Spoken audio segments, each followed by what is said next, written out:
see in front of us, we are now beginning to enter Tel Aviv. Obviously, we'll talk more when we get there, and you'll have tomorrow with Elad. This is the Ayalon Highway in the Ayalon Valley. If the name sounds familiar, it's probably because we open up the Tanakh and look at the story of Joshua in the Ayalon, of the sun, where they told the sun to hold off setting so they could complete the battle. And that was in this valley, a little bit farther towards Jerusalem. But anyway, this is Ayalon. This is what we call the Ayalon Highway. We're actually arriving at just the right time so that we're not in the craziness of traffic. Tel Aviv, a city that's known for a bit of the congestion and obviously issues of too many cars and not enough roads. See the train coming in next to us. A lot of interesting ways to try to get around the issue of the congestion. You'll see in Tel Aviv a lot of the electric bikes, a lot of the electric scooters, just to try to find a way to not stand in traffic all day. So that's it. We're entering the city. We have about 15 minutes. We're going to make our way towards the north part of the city where our hotel is. About 15 minutes or so. Adam, what's the population of Jerusalem, of Tel Aviv? Tel Aviv. It's a good question. We'll ask Rabbi Google. It depends what there's Tel Aviv proper, there's Jaffa, there's Bat Yam, there's Ramat Gan. They're all considered part of Tel Aviv, greater Tel Aviv. But in this day, and a lot of times tour guides were known to just say stuff because it doesn't matter, who knows. But today there's always the one fact checker. So if I say 500,000, they'll say it's 600. I'm careful.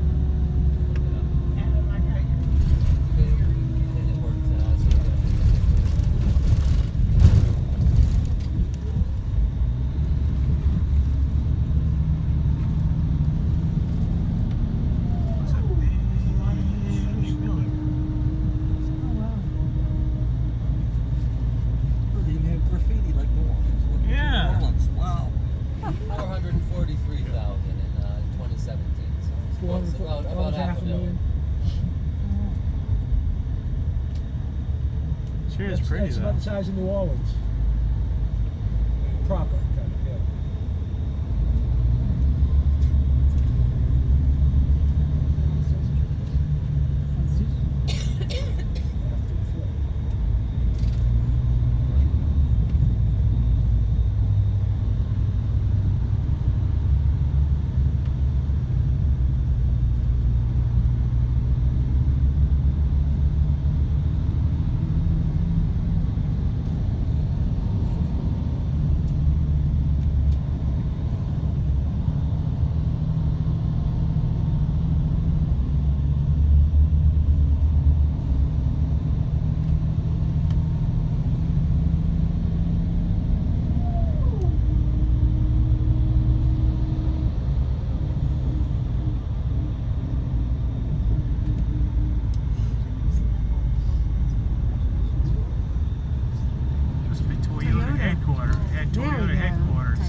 I saw a YouTube video I have to show you guys later on.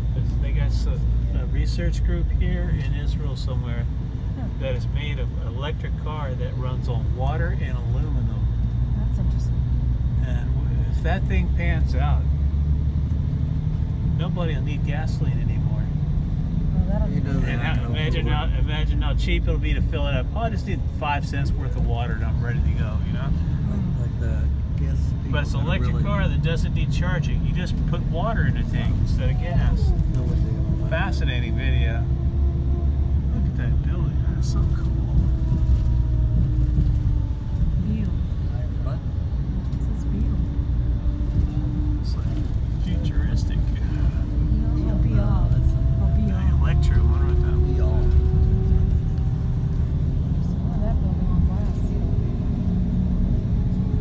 Look at that thing. Oh, wow. Goes in, goes out. That's pretty cool looking. That's pretty neat.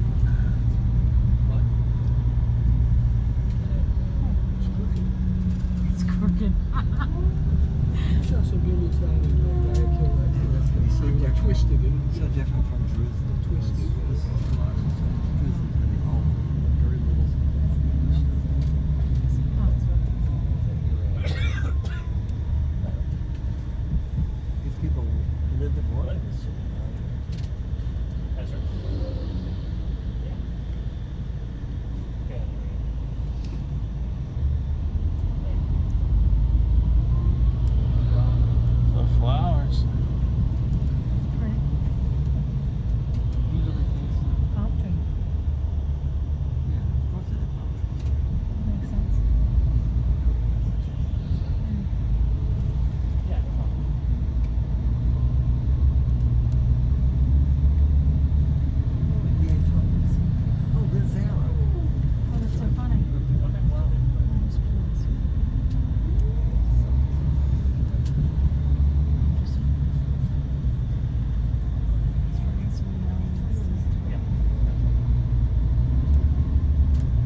in the back of a crane. Isn't that cool? Oh, is that funny? Avatar. Oh, that is a trip. That's a good place for a car right there. And there. This car's going like that.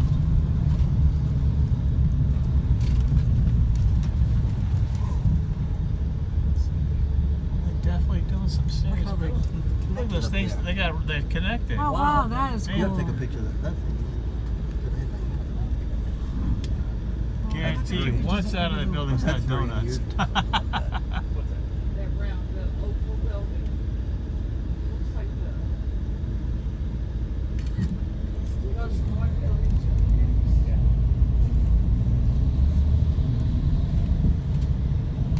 Their architecture. It's not what I expected.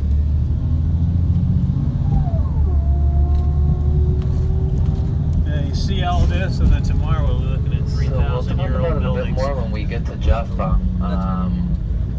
But I think one of the coolest things about Tel Aviv and Jaffa is the sort of the juxtaposition or the blending in of old and new.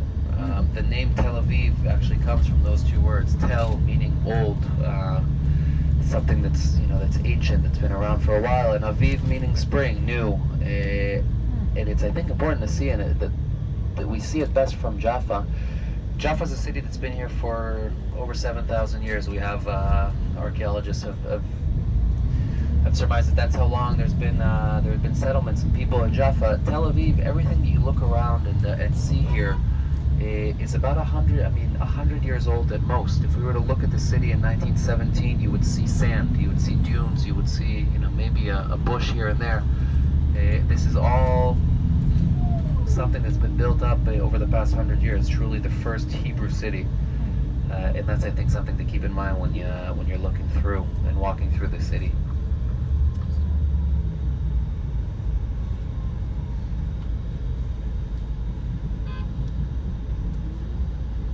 You can see the slogan on the Likud political party banners. Make Israel great again. Everybody? Here, no, last time. That was maybe copyrighted or trademarked. I think Bibi plays golf with him.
Okay, first electric scooter of the day on the highway.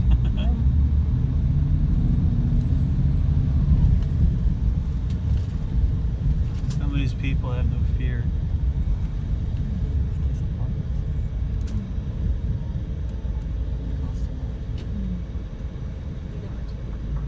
One of the biggest things that's being talked about in Tel Aviv today is this the construction of what you see here to your left, the light rail that's coming to Tel Aviv.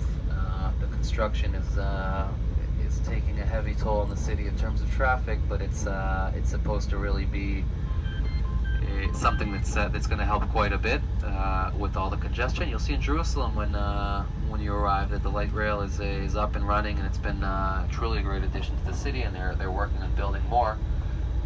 A lot of this construction that you'll see around you as you're in Tel Aviv over the next day, it has to do with this train system that's supposed to be coming in the next few years